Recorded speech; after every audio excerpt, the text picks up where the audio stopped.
The Braille CLI is an interface that streamlines common actions in the Issuance API and makes features available directly from the command line. We're going to walk through setting up the CLI and show how we can use it to manage our account and mint stablecoins.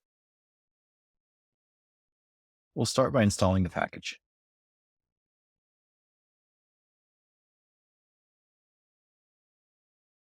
Now that's complete, we need to configure the CLI with the credentials.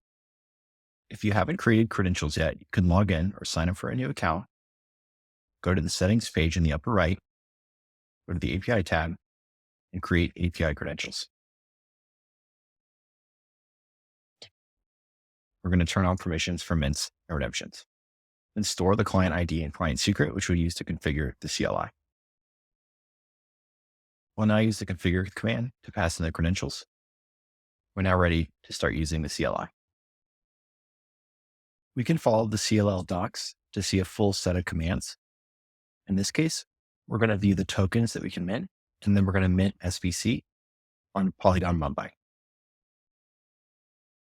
We can use the Braille tokens command to see all the tokens that are available in our account. By default, we'll have SBC and USD Glow already available. SBC exists on multiple chains. To see what chain SBC is available on, we'll use the token supporting it. In this case, we'll be minting on Mumbai. Following the docs, to mint a stablecoin using the CLI, we just need to pass in the ticker, the amount we want to mint, the name of the chain, and then the address ID we want to mint to. We can find the ID of the address if we use the Braille addresses command. We'll then submit, and we'll see this open to mint in a pending state.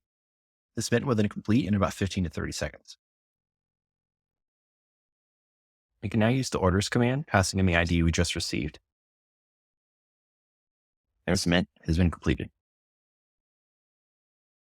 The CLI also supports minting and redeeming stablecoins on mainnet with USD or USDC. The CLI is a really nice way to use simple commands to get up and running quickly.